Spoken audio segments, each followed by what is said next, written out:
So yeah, guys, game number 1 in the best of 3 series is about to start, and we have currently in our grand final here at the ZOTAC Cup Monthly Final Sky Temple as the opening map. A ban on Kalthas is starting the game off, and we could see the Evil Murkies with a ban on Illidan. The one and true Illidong is currently in a position where he's like thinking, am I going to be in the game? Yes or no? He's waiting for it. The hatred of 10,000 years is ready, but the Murkies might just ban him out. And they do. So Illidan, once again, he can hate them all. He's like the hater. He's like the main hater ever. So yeah, Illidan can hate all he wants, but he's not going to be part of this game. Guess what? Elysium Gaming in this case, they pick a Sonya, and Evil Murkies. What do Evil Murkies do when they don't get their Sonya? They pick a Thrall. Exactly. Like they did in the games before, it's the Tassadar right away, and bam, there's the Thrall as well, the War Chief. So Sonya already taken. We have a bit of a counterplay with the two bruisers at the front, and now we have Elysium Gaming an opportunity to really think about how they want to shape up the draft right now. They can once again, of course, go in to a false set maybe. We have a couple of globals available here. Dehaka hasn't been chosen today. Seems a little bit unlikely that one of the teams is going to jump into Dehaka at this point. But we still have that false start. So false start could be an option here. Elysium Gaming has shown a bit of a preference also to Li Ming and Lunara, and right now they pick Li Ming for now at least. The question at this point is, do they value their front line highly enough to also add now a main tank? They could definitely do that, or they could just simply like drop a healer. Both of those are totally fine. You could see, for example, the Rega here picking it away from the Evil Murkies as well. We have those double Orc brothers coming into play a lot. But yeah, they played a ton actually in the last few games with Lunara, but I'm not so sure if we are going to see her in this game right now. Elysium Gaming, they could also, of course, simply just say, hey, we're going to pick the Mirrodin in this case and try to just like get those stuns in so that we can do something against Thrall, who's always going to try and pressure us as much as he can in these situations. But yeah. Definitely going to be an interesting series here. The Evil Murkies, of course, probably the favorite considering that they also qualified for DreamHack Tour. And wow, Elysium Gaming is really, really running down their time pool here. Okay, boys, like they are thinking hard about this one, and they picked the full stat. It's the global, as mentioned before. It's a really, really good pick here, going for the global ability. That's going to help a lot. The Evil Murkies now, on the other hand, when it comes to the bans, they go for that Uther ban. So they're going to try and pick up Rega. They ban out Uther. Sonya is not going to have the safety of a Divine Shield being ready for her if she goes in a bit too deep. But that's a pretty decent start here for the Evil Murkies with the draft, I'd say. The problem for them is really that they are lacking the global, at least at this point. There's always the chance to go into maybe a Brightwing, maybe a Dehaka, an ETC with a potential stage dive if you really feel like you need something to counteract that false in these situations. But let's see how exactly they're going to play it right now. Elysium Gaming, they can go for a ban themselves, and it's kind of likely that they ban out one of the tanks. Maybe, for example, ETC could be banned out here on their part to make sure that that mosh pit after a Sundering is not going to become an issue for them. But there's a few things that they can really consider. I don't really feel like we're going to see any kind of like crazy bans. For now, we have still Thrall at the bot lane, so that's already covered for the Evil Murkies. No need to, for example, ban out, let's say, Zagara. But they ban Lunara, which is interesting considering that Elysium Gaming was actually the team that was picking Lunara a lot more often than anybody else today. I guess they're a bit afraid of a combo with Stitches and Lunara being played by Evil Murkies, which is definitely a valid choice, something that you can play. But the Evil Murkies have actually shown us several times today Tracer. So there is a chance that we are going to see Tracer played by them now, but there's of course a couple of other options that they have when it comes to the range damage. The Stitches is played.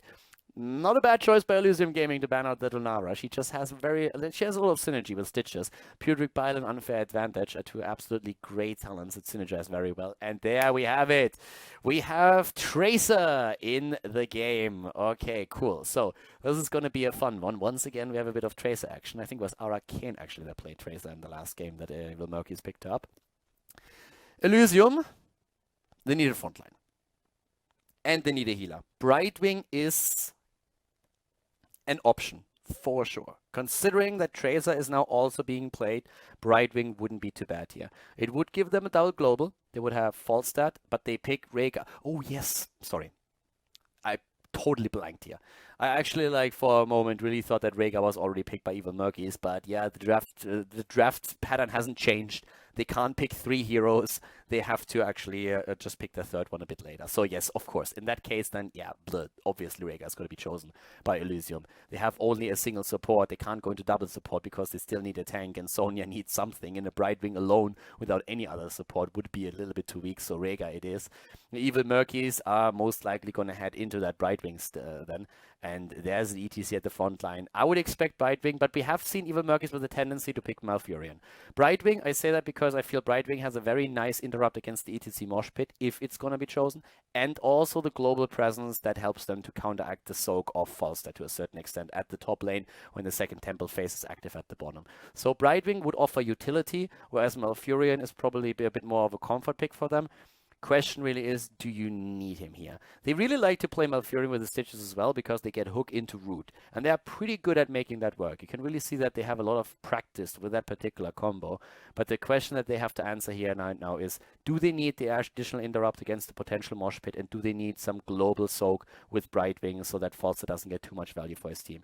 So it's a toss-up between the 2 heroes. One of the 2 is going to be chosen in addition to the Tassada that they're already running. And it's not... Okay, they go for something that they actually used in the game on Cursed Hollow. I did not think they would do that. I have to admit that I am a bit impressed that they are going for a very similar draft again. The Tracer has great synergy with Tassada, we talked about it, but they already showed in earlier games a copy on Tracer. And Abathur is really being picked. You can still see that they hesitated for a long time to make that last choice here. And there's a few things that... Abathur has to be very careful about, and it's also a question of heal, because right now they are relying for heals mostly on Tassada, and there's a Li Ming, a Falstad, and a Sonya against them. That's one of those moments when you were really leaning more towards a Malfurion or Brightwing, and I'm definitely sure that was discussed in voice, but they value that double Tracer with a copy apparently really high. That can work. It already worked for them once, but I am a bit impressed and surprised that they actually risk it here in that first game. So cool. Evil Murkies, they stick with their guns. They're saying, yep, even against that massive poke from Li Ming, even against that Falstad, we are going to rock that with a solo Tassada heal. And of course the support that, for now at least, Abathur brings us. Didn't expect that. That came a little bit out of the blue. I liked it much more in the draft that they showed earlier on Cursed Hollow. But let's see how it's going to work out for them. Game number 1, ladies and gentlemen, coming up at the ZOTAC Cup Monthly Final, Grand Final between Elysium Gaming and Evil Murkies. Game number 1 in the best of 3 series here, the grand final of the ZOTAC Cup Monthly. We have the Evil Murkies going up against Elysium. And to the left side of the map, it's Q on Tassada as the only support player for his team. Danatan on Stitches, on his comfort pick again. We're seeing Tank for the win on Thrall, Tic Tac on Abathur, and the cavalry is here. Tracer played by Arcane. To the right side, we're currently seeing their opponent is Elysium Gaming with Mitch on Rhaegar. We have Dirty Sweet on Li Ming, Sucker on Falstad, Blade on Sonya, and Mondake is playing ETC, rocking it with a cow. So yeah, it's going to be a fun game here. Once again, we see that Abathur and Tracer combo that we already saw before for the Evil Murkies. The big question in this game is, of course, once again, is Tassada going to be enough for the heals here? There's a lot of damage against them, and if you look at Falstad, he already adjusted. He basically just said, wait, what? They only have Tassada for shields? I'm going to go full auto attack build. I'm going to make their life a living hell with my Season Marksman. So right now, they're starting to jump in immediately with Season Marksman on Falstad. We're seeing also Block chosen. We have ETC going straight into the Power Slide Talons on level 1 here with the Rolling Like a Stone. Tracer, as expected, with the same build going into the Slipstream. Built, or at least the talent was nerfed just recently, but it's still strong enough, and cooldown reduction is always a pretty sweet thing to happen. Arcane is playing it again and is already trying to be annoying. And with Abathur, it's of course a major pain here. He did very solid work here, and I don't know if I'm the only one, but I really feel like the model of Tracer is just a bit too small. I can totally understand why it is small and that it has to be small, but at the same time, she's not really so much taller than a minion, and that just feels really weird and wrong. So it's always like, yeah, make the hitbox small, I don't care, but at least put the model a little bit higher, because that's kind of weirdish. So currently we have at the bot lane, Abathur starting to take experience over since the shrines or the temples have been announced, and that means that Tank is currently rotating in. Sonya is still at the bottom, but Thrall is making his way into the middle to secure a few of those shots. Up here to the top, on the other hand, we're having right now Q and Arcane still zipping around. And Tracer, like, she just can't stand still, right? Do you remember that movie Over the Edge with, I think, this one, I don't know if it's a squirrel or something, but that one guy that all of a sudden gets the energy drinks at the end of the game, at the end of the movie? That's exactly what I imagine Tracer to be like the entire time, because she just zips around 6 days to Sunday and is just everywhere at once, and then goes for the recall and starts all happening all again. And yeah, that's kind of what she reminds me of. There's a big fight happening right now for those temple shots, but let's be honest, right now it's more or less an even trade that we have. We see the temple in the mid lane taken by the blue team, and up here at the top it's Elysium Gaming who is going to get most of the shots. But Tank is going in with the rest of his team. Nice move with the recall here and also the shield. But we have the kill against Rhaegar. They are actually soaking the last few shots, and that puts Elysium Gaming at a bit of a disadvantage. The one thing that I have to admit, oh, the kill against Danatan. Yeah, he goes down. Nice job here by Mondake.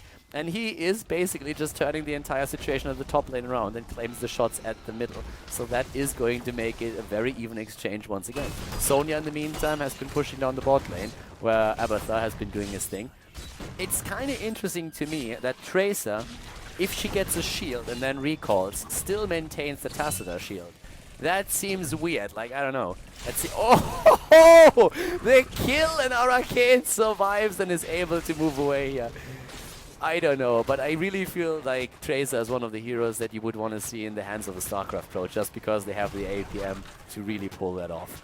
And yeah, I mean, APMs for StarCraft players is crazy, and with Tracer, if you play that right, and you have all of that APM readily available to you, and also, of course, the map awareness, then you can do some serious crazy stuff with her. And that kill against Sonya looked pretty sweet that we just saw there. But with this, we have 2 kills against 1. We have an earlier level 7. We are seeing now the Parting Gift and the Spatial Echo taken for Tracer. So Arcane is still doing his thing down at the bot lane, trying to get some damage out. What I personally really love is that we have an adjustment on Abathur with his build.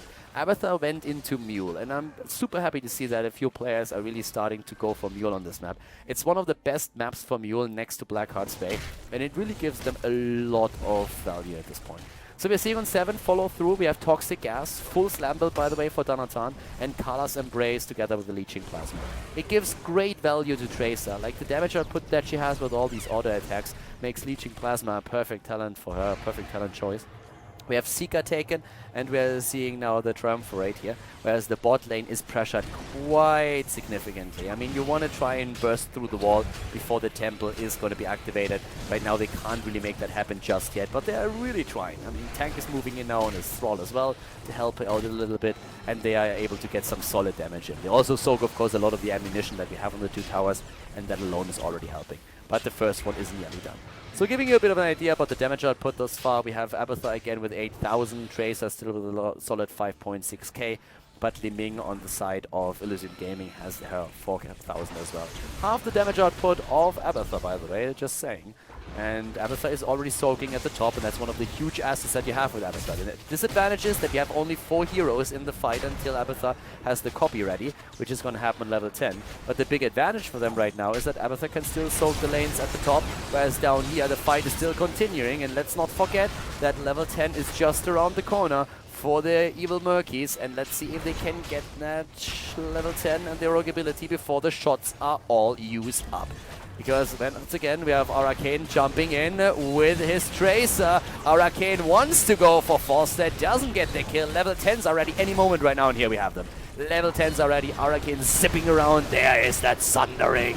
They're trying to go for a follow-up. They don't really get that. Danatan with their hook denied, and well done here. So yeah, they get the last few shots on the temple, so at least they can make that happen. They're already a solid level ahead, and it's of course amazing for them. So far, Q on his solo Tacita has been absolutely able to just heal everything out. Question is are they going to be able to do that in the long run as well? For now, we're seeing in the mid lane experience soaked by Monda K. They realized they can't take the shots on the temple anymore with the level 10 ability ready for the opponent, so they had to retreat for now. We're seeing ETC and Li Ming holding back their heroic ability for a bit, but there's the mosh pit, and I would still expect this in the Grey to be chosen on the side of Li Ming, to be honest with you. Wave of Force instead it is, trying to put someone out of position in these cases right now, so that's going to be interesting. Let's see how they're going to rock that. For now, we are seeing again at the top lane, Abathur moving slightly away. TikTok has shown some crazy games already earlier and some really weird plays. Weird plays in the sense of like good plays. Some pretty crazy stuff against Zeratul on Cursed Hollow, where he played Abathur the last time. But we're having the teams now both waiting, of course, for the next temples to be announced. And there is quite a bit of pressure play that we're seeing on the map. And the experience lead that we have for the Evil Murkies is one of the things that make their life a bit easier here.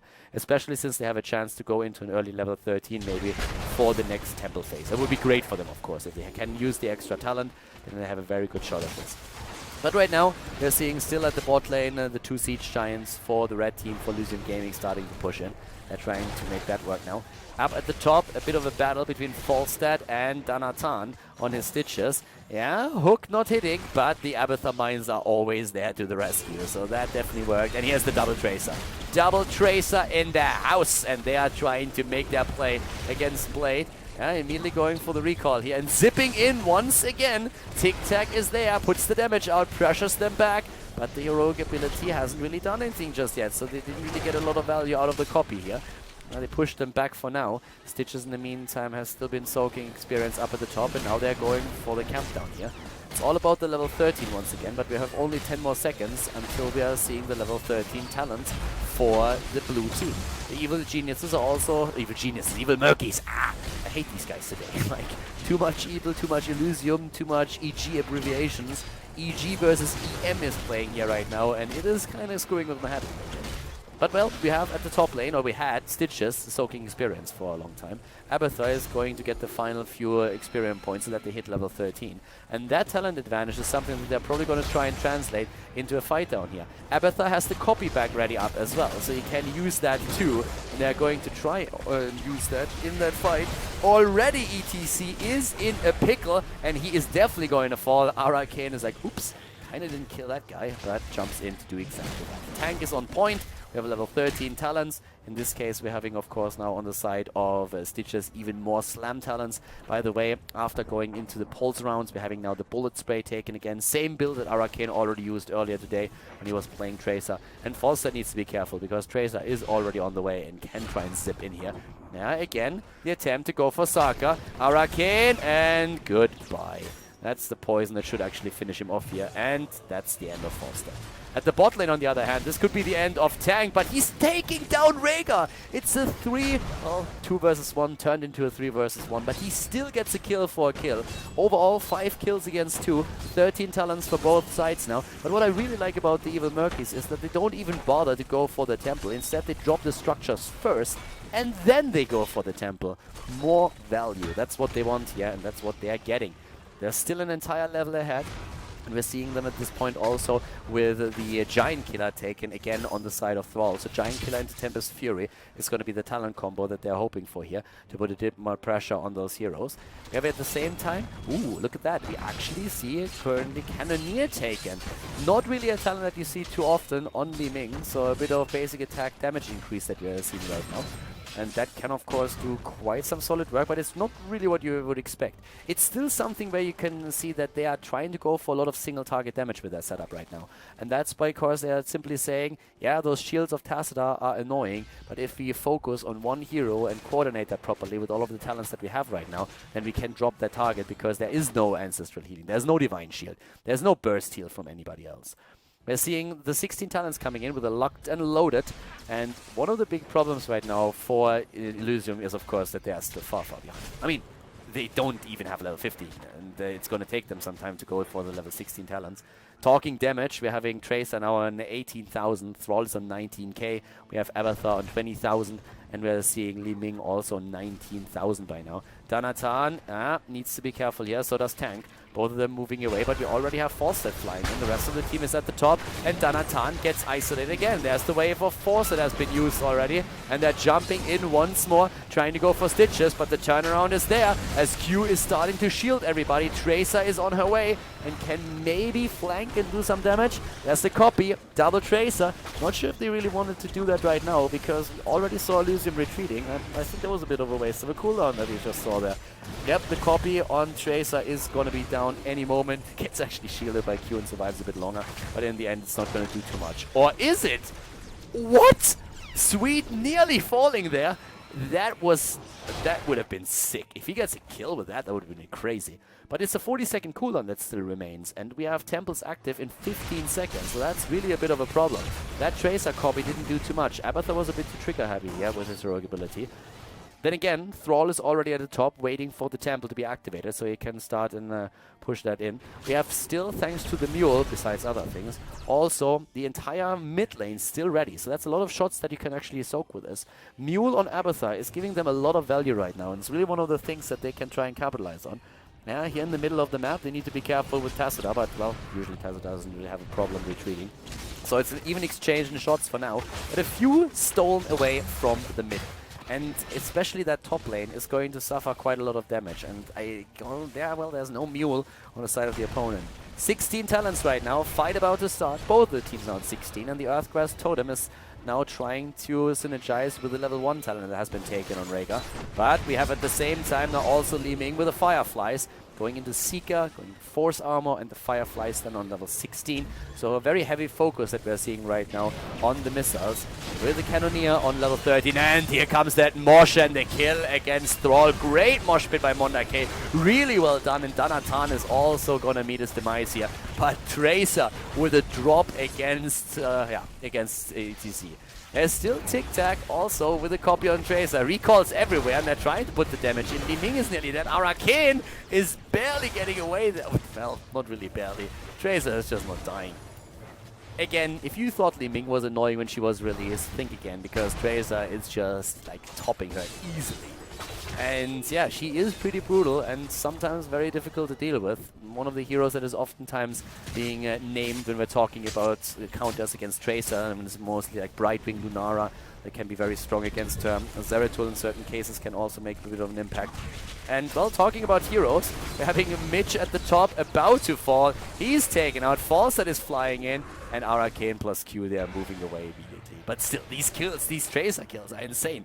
We're having, in terms of damage, now 28,000 on her side, 32,000 for Abathur, and still in the middle, the fort there, and it's getting, of course, healed by a Mule. Massive Mule value that we're currently seeing here. Q also dropping the shield. They're really trying to make sure that they can hold this for as long as possible. And it's working. I mean, it's really giving them massive value. With the temples always attacking the structures directly, they're getting so much out of this. And in a structural perspective, they are really far ahead right now. Level 20 is also close for them. Mondake is down. They are really doing a great job. And once again, the shots fired here against Saka. Arcane with very solid work, using his ult once again to put some damage in, and is already working on getting it ready once more. Siege Giants at the bot lane are currently starting to push in as well. Look at the level here, level 20 any moment right now, and that's of course a massive advantage once again for the Evil Murkies. And besides that, that Mule is still giving massive value. Look at the mid lane here. It's already healed that fort up to half HP again. That's a ton of shots that are being soaked here, even if at some point Elysium is able to claim the objective again. The level 20 now with the total recall. We are seeing the Hive Mind. We have Storm Shield plus the Regenerative Bile. Not a talent that is very common on Stitches, but he really likes it. We see a lot of different talents on Stitches, but the Regenerative Bile is not something that is taken a lot. Tracer zipping around, denying vision, taking walls down, doing her thing, and it is working beautifully for the Evil Murkies. They are indeed evil and very annoying, and Tracer is very determined because she wants to have the top damage in the game, and she's actually already doing a very solid job with that. 31 versus 32,000 damage. Top damage in the game, by the way, when we're talking hero damage, is still Li Ming though. Li Ming is currently at 44,000, and nobody comes even close to that. So that's a big advantage for her.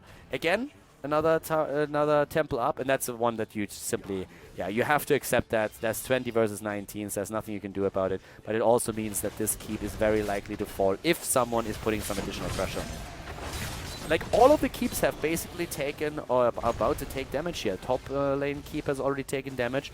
Over here we are currently seeing the keep being attacked right away. And if all those shots are completely fired on it, then it's going to be the end of the mid keep.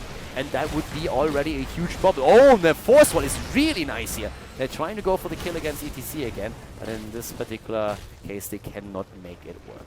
So the keep is going to fall. First keep eliminated, 16 minutes into the game. 2 are remaining. Shots have all been taken. Abathur is soaking at the bot lane and is pushing it back, which of course at this point after level 20 is nearly even more important. We have after the force wall, now on 20, the repulsion. Epic Mount has been claimed. Ignore pain for Sonya, and they're going in again. Dirty Sweet, low but healed. The Ancestral is good. And there comes the interrupt against the mosh pit. Extremely well played. Nice move by Tank. He moved out of the range of ETC's mosh pit at the last moment. Great Mighty Gust. Saka low down to 100 hit points, but he's able to escape and he kept the rest of his team alive too. They lost the keep. They took damage at the top keep as well, but in this case they didn't lose any more heroes. Boss, by the way, hasn't even been touched this entire game. Nobody was going for boss at any moment in this match. They all said like, oh yeah, alright, whatever, let's not go for this, play it safe. And Abathur is even healing walls right now with his mule because he can. No other reason. He's just saying like, why wouldn't I? 37k now. Uh-oh, that looks a bit like a desperation move right there. And it's already been spotted. They have to oh wow, they actually go for it. They go for it. They don't have any of the ults. They could use the wave of force here, of course. But still, for now, there's the fight, attempt the turnaround. There's Tracer. Tracer is zipping in. Copy on Tracer is ready. They can go for it. The boss is helping out. There comes Tank. He doesn't have his ult ready, but everybody is so low here. Boss is leashed, or will be in a moment, but they are trying to go for the kills right now. They're trying to aim for kills. Oh, nice dodge by Dirty Sweet with the teleport against the Wolf of Tank. Thrall was trying to make some plays here, but that didn't work. On the other hand, Monda K is incredibly low. Sundering could be used. They don't go for it. Or do they? Mitch is there, but they're trying to kill him without using the heroic. In comes Tank, uses the Sundering after all for a kill against Falstad. That doesn't work though. Falstad survives, but they could drop ETC, and they do! The force wall is good, and it's also a kill against Sonya. A 5 versus 2 all of a sudden. Mana Mule being dropped, the BM right there. Abathur is having some fun as Li Ming is about to be eliminated. Arcane is finally dying at least once in this game on his Tracer, but the core is dropped, and that is the 1-0 lead in favor of the Evil Murkies in this best of 3 series here at the ZOTAC Cup Monthly Final, Grand Final. 1-0 lead, and we are of course heading into game number 2. Very well played here by the Evil Murkies. Let's find out on the second map if they can make it 2-0 victory.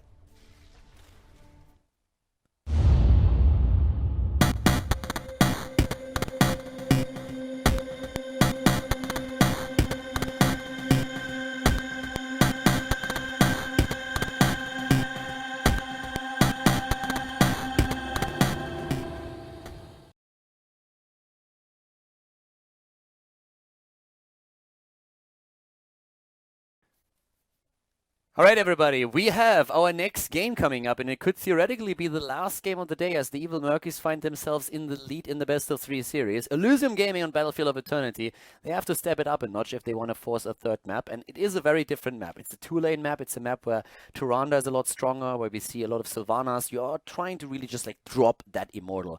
Li Ming is strong here because of the poke, just poke heroes in general. But of course...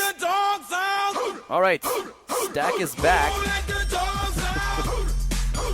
Somebody's apparently liking that break song that I just put in.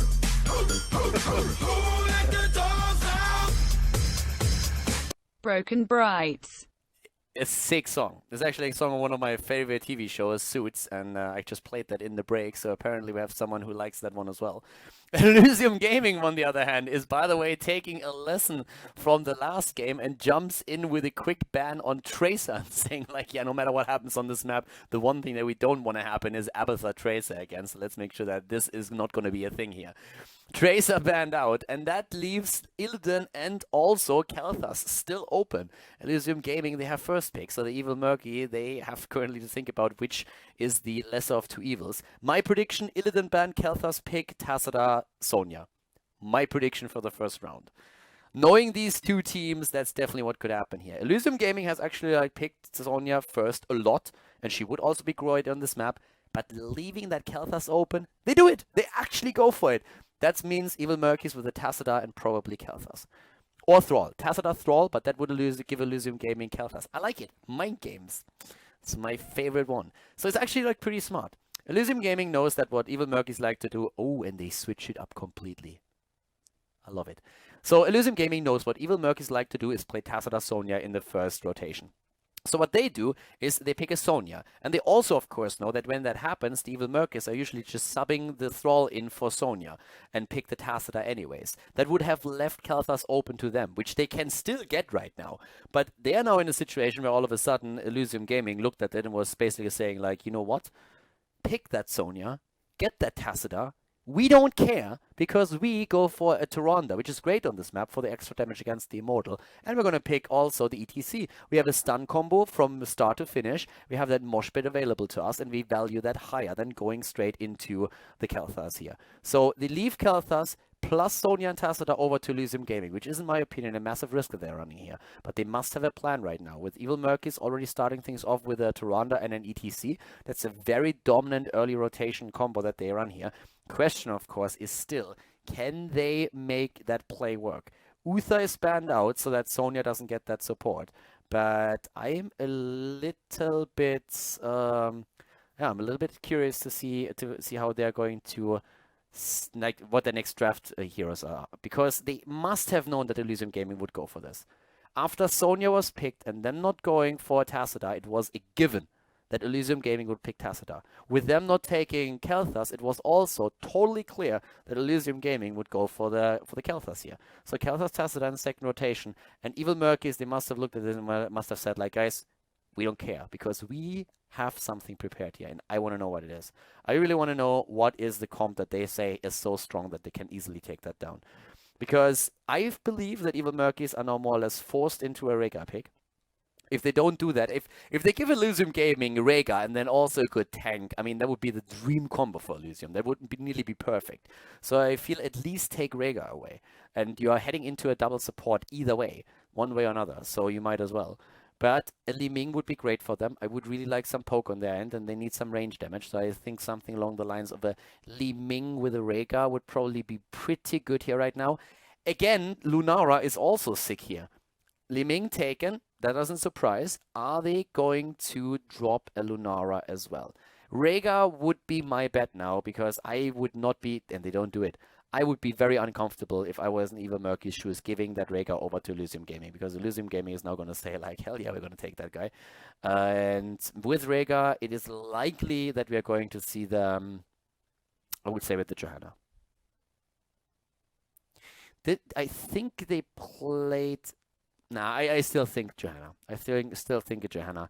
We've seen them already with... There's still Arthurs around. Evil Murkies played Arthurs before, but I'm not quite sure if they would really consider that. A Johanna seems to be like a good choice. And they could, in that case, even think about going Johanna Falling Sword into Leap on Sonya, which is a combo that we've actually seen quite some time, like a couple of times. But I don't believe that on this map and against this setup, it's the best thing they can do. The Evil Murkies, they are stacking CCs on the other hand. They have a lot of CC stack here. There's the Rhaegar. Who would have thought? But right now, what do you go for the tank? Do you drop that Stitches? I don't really think so. Do you go into... I would like that Johanna.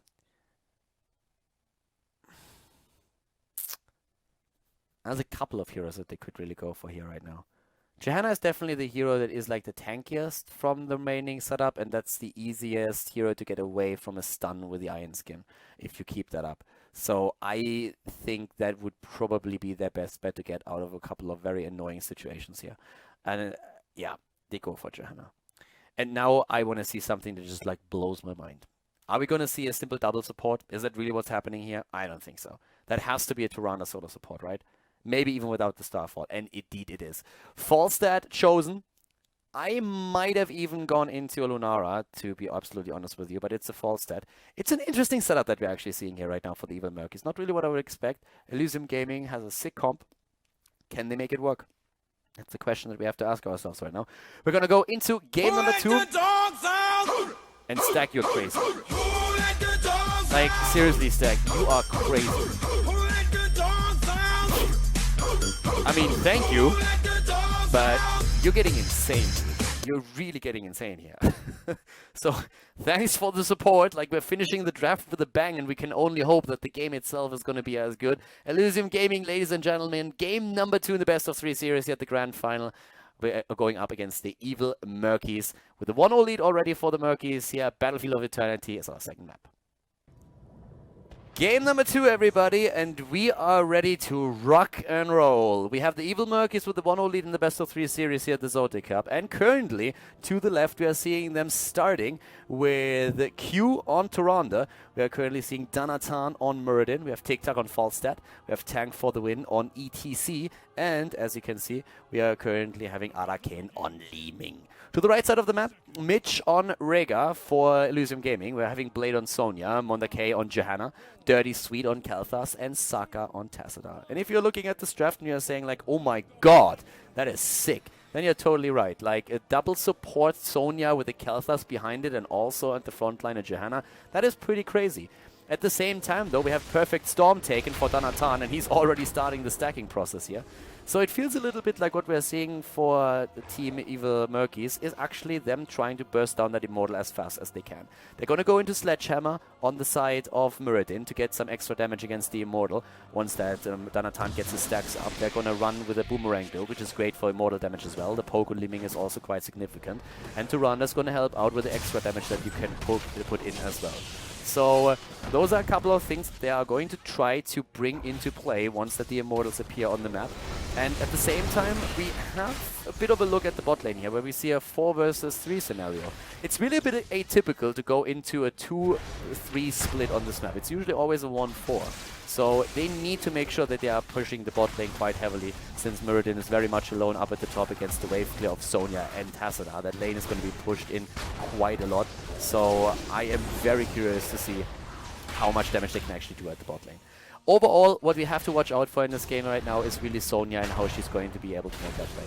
I also am very interested to see what kind of a rogue ability Q is going to take on his Tyrande, considering that Starfall these days is usually the preferred choice. But as Tyrande is the only support in the setup, it's going to be very tricky for her to really get all of those heals going. Good stuns again by Danatan. He's really eager to make sure that he's getting the stacks done with a perfect Storm here, so that he can capitalize later on his level 4 talent, which is going to be incredibly powerful for them. They are already pushing the bot lane. One of the towers is down, and this is really where we are going to see that play. There's a lot of sustain in the sense that they have a double front line on the side of the Evil Murkies, but of course they don't have the healing power that you get out of a double support. So already Muradin trying to use his stuns at the top to just get some additional stacks going, and he's also trying to just slow them down a little bit. So far, the blue team is actually doing quite well with the damage output, and that's mostly because we're having Tyrande there, and also, of course, that damage from all the range. Keep in mind that a lot of the talents that they're looking for to burst the Immortal down are not even ready yet for the team in blue, but they are able to win the first Immortal in the game. Talents that they are waiting for are Sledgehammer. Just to give one example, they're waiting for the Boomerang to be completed from Falstad, who's going to have an easy time to just get the additional damage in. So once the level 7 talents are dropping in the game, this is where they are going to get a little bit more value and will most likely try to control the objective even more than they already do.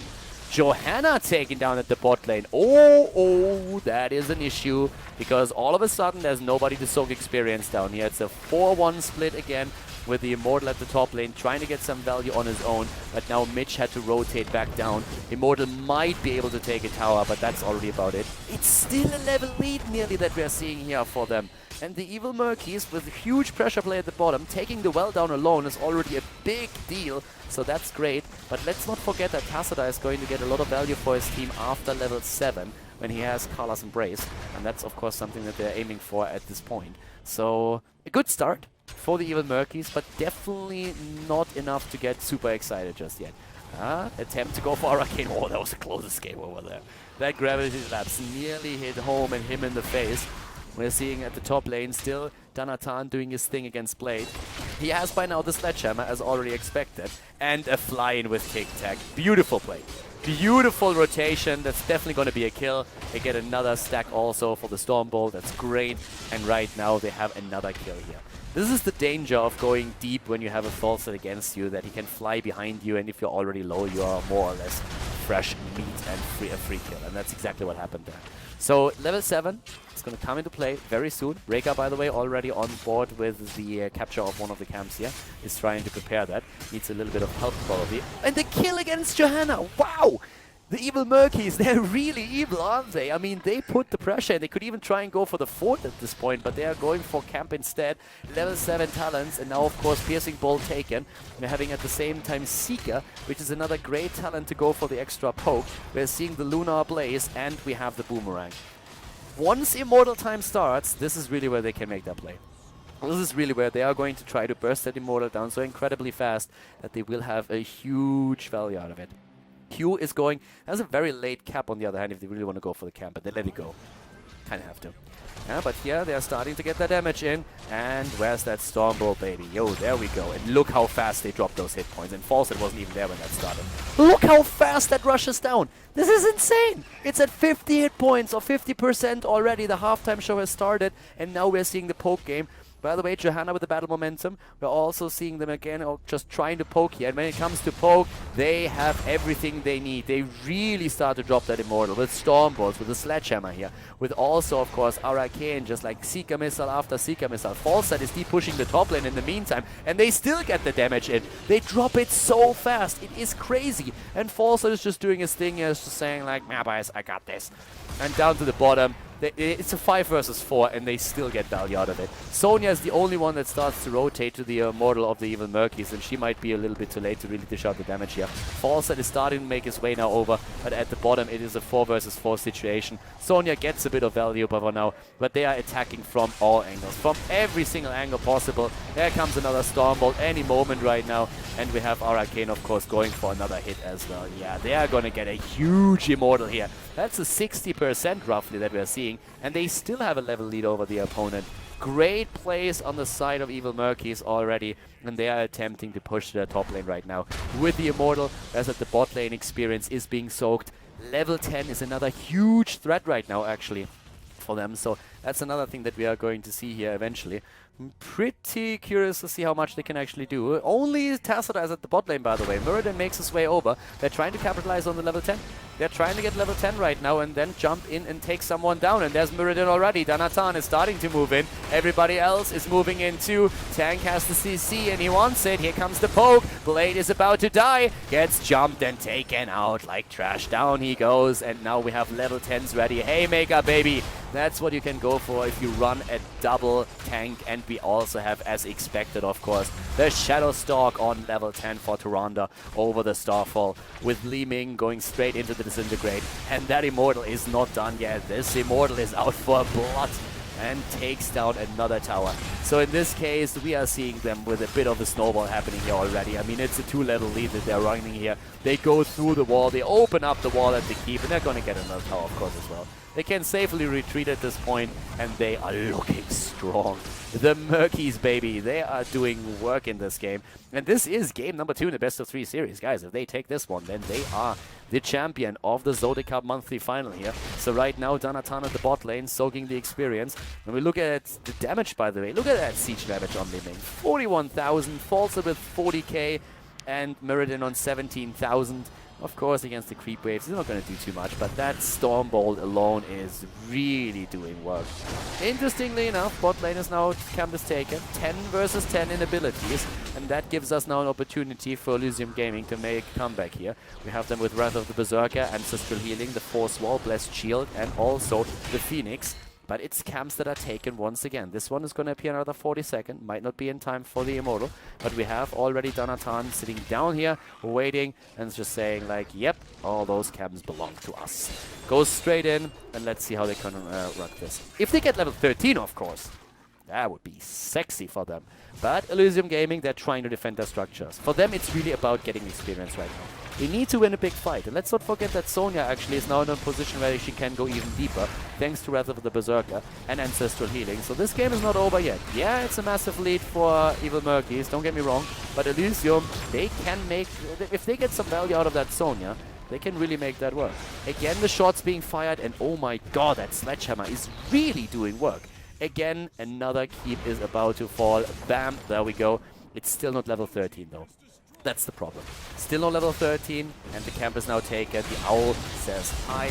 They know what's happening, but they are very, very close to the next talent right now. Incredibly close. But the Immortals are there, and they kind of have to fight for that. Level 13 or not level 13, it doesn't really matter at this point. They want to poke again, and already the defense happening, because guess what? They know that the poke is something that they won't be able to easily withstand. But as long as they just take that top lane, they can make it work. Dirty Sweet with the gravity lapse. Okay, that didn't really work well. Falstad is trying to get the level 13 talent, and they are very close to it. And still no damage on the Immortal of the blue team. There's level 13 any moment. Now we have it, and that is, of course, a massive lead once again. Falstad with the Giant Killer. They're starting to move in. Glass time and taken for Li Ming. Damage is what they're trying to look for. Tank looking for Mosh Pit. Doesn't find it. Already Falstad with his own ult trying to push that in. At the same time, now Phoenix is out, and that's another ability in cooldown for another couple of seconds here. A lot of abilities have already been used. Haymaker and Mosh Pit. Not one of them, though. We are seeing again the Immortal being bursted. Just look at that damage output. Like, what? I mean, seriously? It's just pam in the face, and that Immortal is saying, like, oh my god, let's just get me out of there. I yield. Yeah, you got it. Just mercy. Have mercy. Sledgehammer to the face. Look at that poke! They're just completely wrecking the face of the Immortal. They don't care. Nice barrel roll away from the stun circle. That's something that they had to do right now. And once again... Danatan. They're starting to stun. And Li Ming, it's time for the laser show. It's disco time. And the Immortal has, of course, been claimed by now. No kills against the Evil Murkies. They have their 2-level lead. And they have also level 13 talent. Shadow Stalk being used. Johanna is already dead. They're going down to the bottom. Guess what? Kalthas, he crashes and burns as a fire mage. That is very fitting. And Blade is now also taken out. Oh my god. A triple kill just because they can. Because, hey, why not? They have the Immortal already. And look at those shields. Look at those shields. This is a badass Immortal walking through the bottom lane, trying to go straight for the structure. 3 heroes dead. Yeah, they're going to come back in time, but... does that matter? I don't know anymore, because at this point it looks very much like Elysium is going to get shredded. Evil Murkies with great play, and the comp works out for them. They have massive poke, and it's just an objective game that they're playing. They're not even going for team fights initially. They're just trying to poke the Immortal down, and they have so much damage that they can easily make that happen. And then they capitalize on it with a huge Immortal and go into the fights. The level lead that they already have is so difficult to beat for Elysium. They need to... oh my god. Oh god. At least it was interrupted. I mean, that could have been even more of a disaster for Elysium. But there comes the Keep, already down. Good Mighty Gus pushing everybody away here. Keep is eliminated. And they can even retreat. They don't have to go deeper. They don't really need to. But they can, and they do. And they kill Sonya. So once again, yeah, Sonya is dropped like Eminem drops lines. And we have now Mondake, Mitch, Dirty Sweet, and Saka finally taking control of that Immortal. But boys and girls, we have a 3-level lead. It's 3 levels. They are 3 levels ahead. Level 16 is gonna drop faster for Evil Murkies than level 13 talents for the opponent. They have heavy impact right now. They go in even more stuns. They're just basically saying, like, stone form? What's stone form? What do you mean everybody takes that? I don't. So they go into that. They're playing with overdrive right now. If you thought the burst was brutal at this point, think about what the burst is right now if one of those boomerangs with an overdrive hits. That's even more. Mirror Ball on top of that. The Echo Pedal. There's the stun in the stun. Once again, we're having a quick Ancestral. This time it actually comes through, but Tank is still there. Blade wants a kill. Falstad wasn't even there the entire time. Now he is, though, and they go for Kel'Thas. Kel who? Exactly. Mighty Gust used. Monda K is about to drop, and they might be able to get Tank, but it doesn't look like it. Sonya is down. There's the Stormbolt and the hop on top of Rhaegar. He is dead as well. This is a quad kill, and they are going for the quintuple. Quintuple kill. Ink! Stormbolt to the face. The GG already called. If there was a surrender button in Heroes of the Storm, Elysium Gaming would have already pressed it. This is, I mean, the Immortal is being announced in 16 seconds. They don't go through the bot lane. They basically didn't have mana and hit points, so they said, like, yeah, the death timers are too low. We can't make it work. But at this point, it is crazy. 17 versus 13. Blade just says, like, never mind then. Okay, they're not attacking. I actually like the decision to not go for it. It might seem a bit weird after you killed 5 heroes, but yeah. there's already, we couldn't end, and I agree with that. I really agree, because the death timers are not high enough yet. Later on in the game with a quad kill, also with quintuple kill, you can make it work, but not here. 50% on the Immortal, of the other hand, 4-level lead, I'll take that, hell yeah. So they're starting to jump in again, and well, here comes Blade, but can they really fight here? To answer my question, no.